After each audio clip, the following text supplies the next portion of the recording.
This screencast is going to focus on writing complex numbers in polar form, and before we do that, we'll review complex numbers a little bit. So you can think of a complex number as an imaginary number. So our imaginary number is I. So we have I is equal to the square root of -1. Therefore, I squared is equal to -1. And we have z is equal to a plus bi, where a plus bi is called a complex conjugate, and a is the real part, and b is the imaginary part. So let's look at two examples. So our first example, we're going to be multiplying two binomials with complex numbers. So we have 3 plus 2i times 4 plus 3i. So when we're multiplying these, we're going to want to use the generic rectangle. And I'm going to put my dimensions. The top I have 3 plus 2i, and on the side I have 4 plus 3i. So I'm just going to fill them in. 4 times 3 is 12. 2i times 4 is 8i. 3 times 3i is 9i. And 2i times 3i is 6i squared. So I'm going to write this out, and I'm going to combine the 8i and the 9i to give me 12 plus 17i plus 6i squared. Now I'm going to replace I squared with -1, because we know from over here that I squared is equal to -1. And when I simplify, I get 6 plus 17i, and I can leave my answer in simplest forms like that. My next example, we are subtracting complex numbers. So we have 6 plus 8i minus 4 minus 3i. So I'm going to want to distribute the negative, and I get 6 plus 8i minus 4 plus 3i. Combine like terms, and I end up with 2 plus 5i, which is in reduced terms.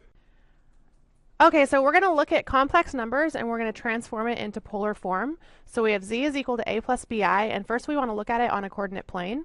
So on our coordinate plane, we're going to have our horizontal, our x-axis is our real numbers, and our vertical axis is our imaginary numbers. So if I were to plot this, I have z equals a plus bi, where my horizontal distance is a and my vertical distance is b. And if we're transforming it into polar form, we want to find r and theta, our radius and our angle. And so we know that a is equal to r times cosine of theta, and b is equal to r times sine of theta. And if we're trying to find the distance of r, we can use the Pythagorean theorem, so the square root of x squared plus y squared. And in this situation, our x and our y are going to be our a and our b. Okay, so now I'm going to look at this z equals a plus bi, and I'm going to plug in what I have for a and what I have for b. So I'm going to let a is equal to r, or I'm going to let a equal r cosine theta and b equal r sine of theta. So now I have z is equal to r times cosine of theta plus I, our imaginary number, times r times sine of theta.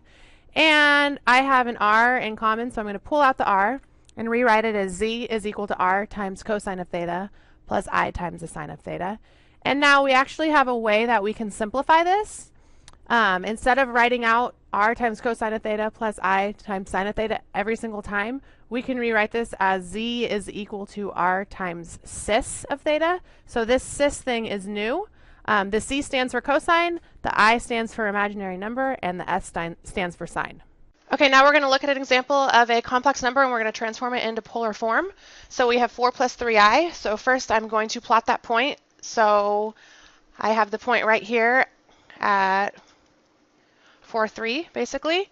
And we need to find the distance of our radius, and we need to find the angle. So first, if we find the radius, we know that this distance is 3 and this distance is 4. So we're basically going to use Pythagorean theorem, and we get that the radius is equal to 5.